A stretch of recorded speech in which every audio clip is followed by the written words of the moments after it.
Dear student, हम मृदा की शियर स्ट्रेंथ के बारे में पढ़ रहे हैं। इसका परिचय हमने पहले पढ़ लिया है। शियर स्ट्रेंथ क्या होती है ये हम पहले देख चुके हैं।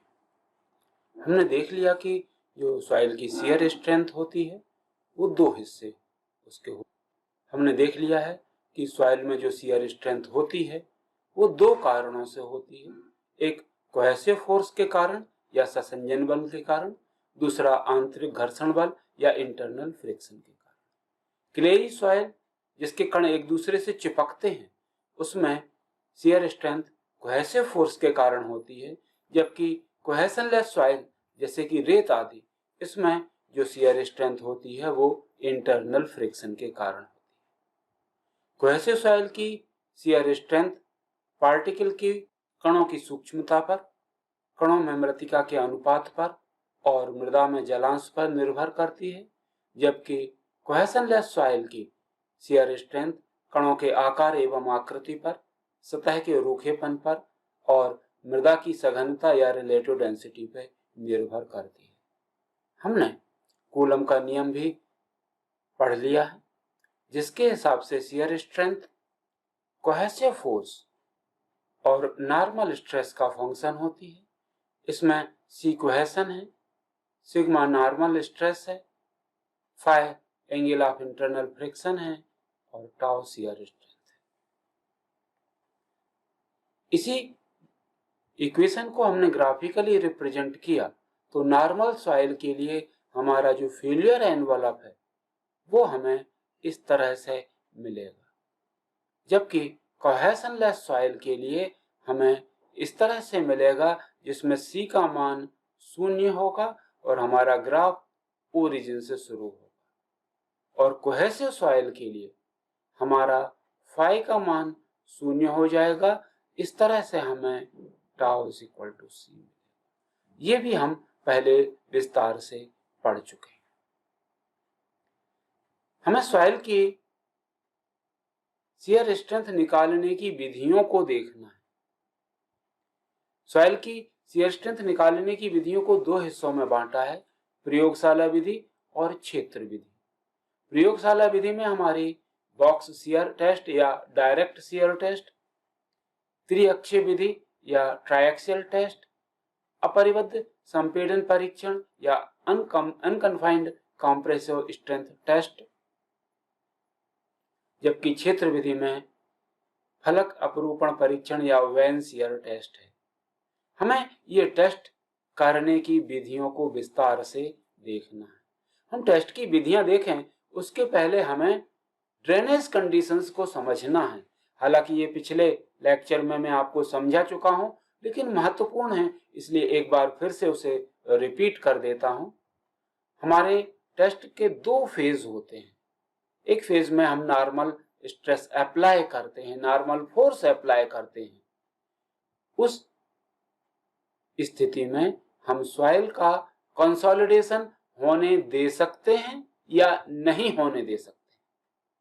अगर कंसोलिडेशन हो रहा है यानी संघनन हो रहा है तो वो संहनित टेस्ट कहलाएगा, और अगर कंसोलिडेशन या संहनन नहीं हो रहा है तो असंहनित टेस्ट कहलाएगा। फिर हम टेस्ट के दौरान पोर प्रेशर को खत्म होने दे सकते हैं या पोर प्रेशर को खत्म नहीं होने दे सकते हैं। यानी हम टेस्टिंग के दौरान लोड शियर स्ट्रेस अप्लाई करने के दौरान हम ड्रेनेज होने देंगे या ड्रेनेज नहीं होने देंगे। ये कंडीशन बन सकती है। इन कंडीशंस को मिला के तीन तरह के परीक्षण होते हैं। पहला अनकंसोलिडेटेड अनड्रेन्ड टेस्ट होता है, यानी हम नॉर्मल स्ट्रेस लगाएंगे लेकिन कंसोलिडेशन नहीं होने देंगे। हम शियर स्ट्रेस जब लगाएंगे, जब शियर करेंगे, जब लोडिंग अप्लाई करना शुरू कर देंगे, तब हम पोर प्रेशर को डेसिपेट नहीं होने देंगे। हम ड्रेनेज परमिट नहीं करेंगे उस कोर्स में भी। इस तरह का टेस्ट यू टेस्ट कहलाता है। क्योंकि ये टेस्ट जल्दी हो जाता है इसलिए इसे क्विक टेस्ट कहते हैं। इसके ठीक विपरीत तीसरे नंबर का टेस्ट होगा कंसोलिडेटेड ड्रेन्ड टेस्ट। यानी हम सॉइल पे नॉर्मल स्ट्रेस लगाएंगे और हम सॉइल का कंसोलिडेशन पूरा होने देंगे, इसमें टाइम लगेगा। फिर हम शियर स्ट्रेस जब लगाएंगे तो फेलियर तक हम प्रत्येक स्टेज में पोर प्रेशर को डेसिपेट होने देंगे, समाप्त होने देंगे, रंध्रदाब समाप्त होने देंगे, ड्रेनेज परमिट करेंगे। इस कारण से ये टेस्ट काफी धीरे धीरे होता है, इसलिए इसे हम स्लो टेस्ट या एस टेस्ट कहते हैं। इन दोनों के बीच में कंसोलिडेटेड अनड्रेन्ड टेस्ट, यानी हम सॉइल का कंसोलिडेशन तो होने देंगे, नॉर्मल स्ट्रेस लगा के सॉइल का कंसोलिडेशन तो होने देंगे, लेकिन टेस्टिंग के दौरान हम ड्रेनेज परमिट नहीं करेंगे, हम पोर प्रेशर डेसिपेट नहीं होने देंगे, हम रंध्रदाब समाप्त नहीं होने देंगे। ये टेस्ट दोनों टेस्टों के बीच का है, इसे CU टेस्ट कहते हैं या R टेस्ट कहते हैं। तो अपवाह की स्थितियां हमारे लिए बहुत महत्वपूर्ण है। ड्रेनेज कंडीशंस हमारे शियर स्ट्रेंथ निकालने में काफी महत्व की होती हैं।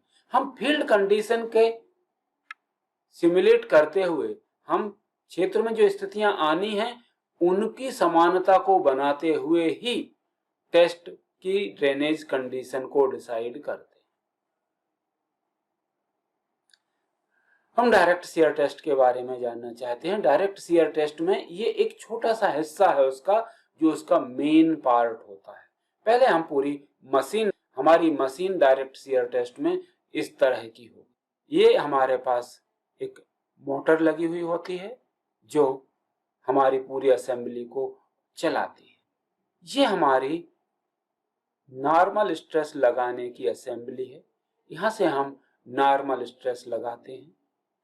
ये जो हमारा हिस्सा दिखाई दे रहा है ये लोडिंग यॉक है।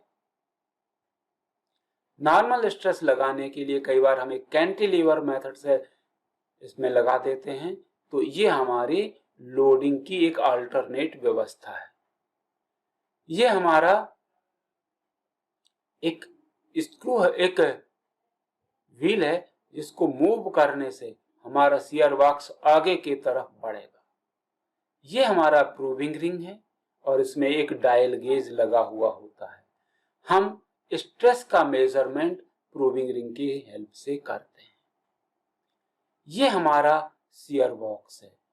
ये जो हिस्सा है ये हमारा शियर बॉक्स है जिसे हमें डिटेल में देखना है। हम इधर आ जाते हैं, यहाँ पे हम देख लेते हैं कुछ जो महत्वपूर्ण हिस्से हैं उनको दोबारा से। ये हमारा एक डायल गेज लगा हुआ था जो कि इस प्रूविंग रिंग में लगा हुआ है। इसकी हेल्प से हम शियर स्ट्रेस मेजर करते हैं। ये हमारा स्ट्रेन गेज कहलाता है, जो ये बताता है कि हमारे फेलियर के पहले विकृतियां कितनी थी, डिस्प्लेसमेंट शियर बॉक्स का कितना हुआ। ये हमारा शियर बॉक्स है। ये शियर बॉक्स है। शियर बॉक्स में हमारे पास एक आउटर सेल होगा। ये आउटर सेल इस तरह से, इसमें एक छोटा सा ऑफसेट बना हुआ होता है। वो ऑफसेट ये बना हुआ है। ये हमारे बॉक्स, जो शियर बॉक्स है उसके आधे हिस्से तक बना हुआ होता है, जिससे इसका मूवमेंट रोका जा सके और सेकंड हाफ का मूवमेंट कराया जा सके। सेकंड हाफ हमारा लोडिंग असेंबली से जुड़ा हुआ है, जिससे कि हम शियर फोर्स अप्लाई करते हैं और हम इसे बाद में मेजर कर सकते हैं। इस तरह से जब हम इसमें फोर्स अप्लाई करते हैं तो हमारा ये सैंपल, सॉइल सैंपल इस जगह से शियर होता है। ये हिस्सा अपनी जगह स्थिर रहता है, ये हिस्सा आगे की तरफ बढ़ता है और इस तल पर शियर फोर्स वर्क करने लगता है। ये हमारा नॉर्मल लोड होता है। हम एरिया से डिवाइड करके नॉर्मल स्ट्रेस निकाल सकते हैं। हमारा पूरा का पूरी ये बॉक्स असेंबली बहुत सारे रोलर्स पे सपोर्टेड होती है, जिससे इसके मूवमेंट में किसी तरह की परेशानी ना हो। यहां से हम मोटर के द्वारा इसको मूव करते हैं और यहां से हम शियर फोर्स प्रूविंग रिंग के द्वारा मेजर करते हैं। यानी ये प्रूविंग रिंग है, यहां से हम इसे मूव करेंगे और प्रूविंग रिंग की हेल्प से हम शियर फोर्स, शियर स्ट्रेस पढ़ेंगे। ये हमारी बॉक्स शियर की असेंबली है, जैसे कि मैंने अभी आपको दिखाया था उसी तरह से है। ये हमारा सॉइल सैंपल है। सॉइल सैंपल की dimension 60 mm by 60 mm by 25 mm होती है। और ये जो बॉक्स है, बॉक्स की dimension 60 mm by 60 mm by 50 mm की होती है। इस बॉक्स में नीचे एक प्लेट लगी होती है, इसमें बहुत सारे रंध्र होते हैं और उससे हम ड्रेनेज परमिट कर सकते हैं। ये जो हमारी एक और प्लेट लगी है, ये ग्रिड प्लेट कहलाती है। दो तरह की ग्रिड प्लेट यूज होती हैं, एक जिसमें कि पोर्स हों, जिसमें रंध्र बने हों, जिसमें दूसरी जिसमें रंध्र ना बने हों। अगर हमें ड्रेनेज परमिट करना है तो हम परफोरेटेड प्लेट यूज करेंगे। अगर हमें ड्रेनेज परमिट नहीं करना है तो हम रंध्र विहीन या सॉलिड प्लेट यूज करेंगे। इसके खांचों को हमेशा मूवमेंट के परपेंडिकुलर डायरेक्शन में रखा जाता है। तो ये हमारा लोअर हाफ हुआ और इसमें हम सैंपल ट्रांसफर कर देते हैं। सैंपल ट्रांसफर के बाद में फिर से ग्रेड प्लेट और ऊपर पोरस स्टोन। ये हमारा पोरस स्टोन है।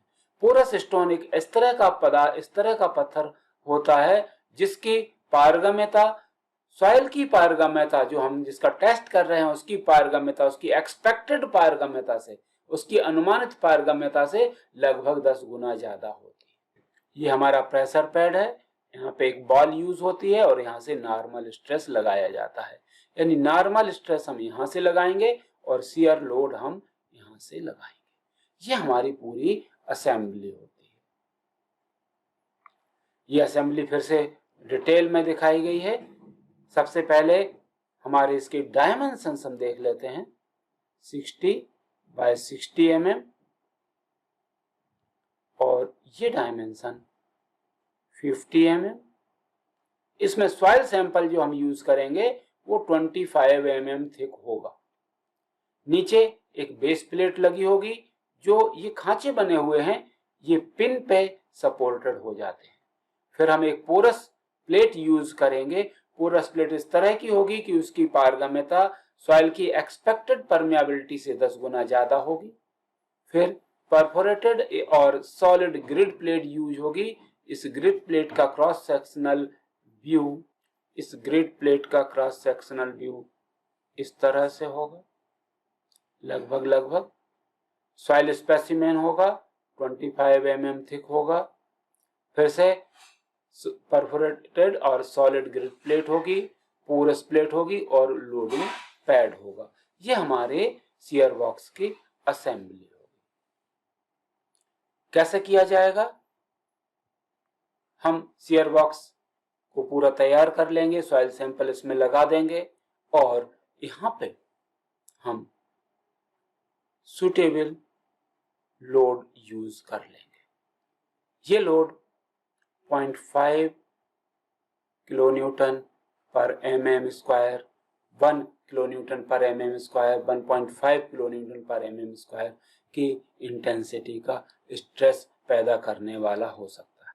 फिर हम अपने शियर बॉक्स में सैंपल ट्रांसफर करके पूरी असेंबली को लगा के इसकी लॉकिंग स्क्रू को हटा देंगे। इसमें 2 लॉकिंग स्क्रू होते हैं जो हमारे दोनों हाफ को, शियर बॉक्स में जो 2 हाफ हिस्से होते हैं उनको जोड़ते हैं, उन्हें हटा देंगे।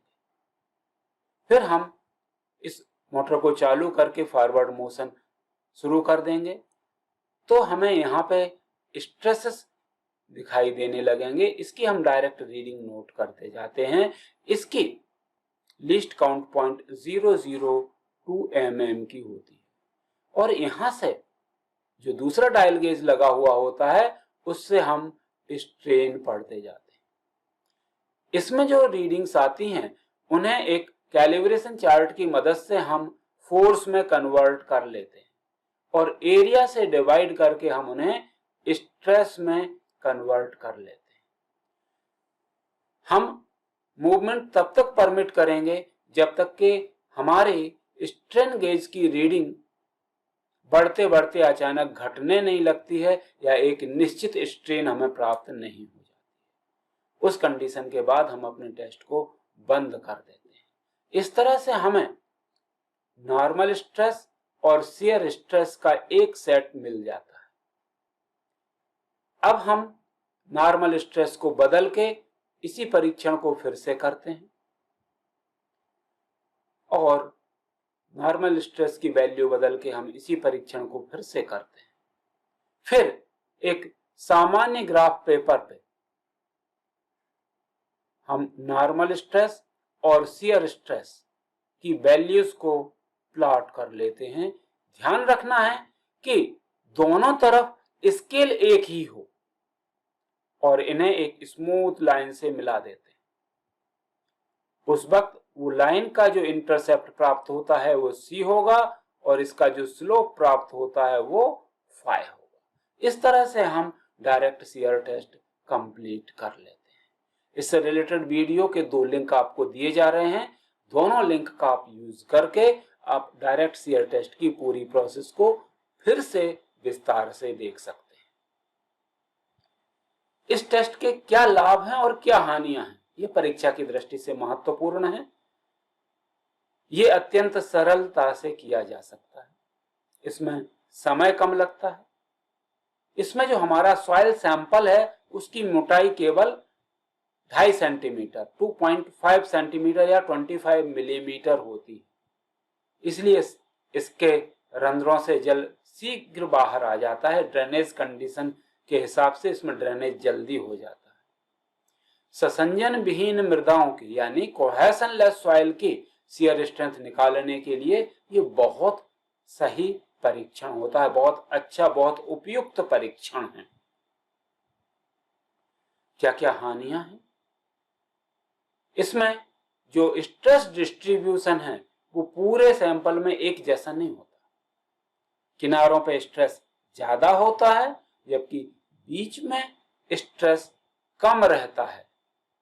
प्रोग्रेसिव फेलियर होता है इसमें, इसलिए इसके रिजल्ट बहुत बहुत एक्यूरेट नहीं माने जा सकते। इसमें फेलियर सरफेस यानी विफलता की सतह पूर्व निर्धारित रहती है कि वो हॉरिजेंटल ही होगी, जबकि हमारा सॉइल सैंपल हो सकता है किसी और तल पे पहले फेल हो जाए, कहीं और से पहले फेल हो सकता हो, वहां पे ज्यादा कमजोर हो। तो ये हमारी इसमें गलती है। जैसे जैसे परीक्षण आगे बढ़ता है वैसे वैसे हमारे सॉइल सैंपल का एरिया बदलता जाता है और इसे हम अपने कैलकुलेशन में शामिल नहीं कर सकते। अगर हम फेलियर पे अब एरिया देखें तो ये कांटेक्ट सरफेस केवल इतनी होगी, यानी पहले से कम हो गई, तो हम इसे अपने कैलकुलेशन में शामिल नहीं कर पाते। नमूने में के इसमें जो सैंपल का ड्रेनेज कंडीशन है उस पर हमारा कोई कंट्रोल नहीं है और जो हमारा बॉक्स है उसकी दीवारों के कारण हमारी रीडिंग्स गलत हो सकती हैं, तो उस पर हमारा कोई कंट्रोल नहीं है। ये इसकी हानियां हैं। तो आज हमने बॉक्स शियर टेस्ट देख लिया। ये 2 लिंक YouTube की हैं जिस पे आप लोग वीडियो देख सकते हैं, जिससे आपको ये सारी चीजें बहुत बहुत क्लियर हो जाएंगी। अगले पीरियड में हम डायरेक्ट शियर टेस्ट के बारे में देखेंगे। आज हमें यहीं तक पढ़ना था। Thank you.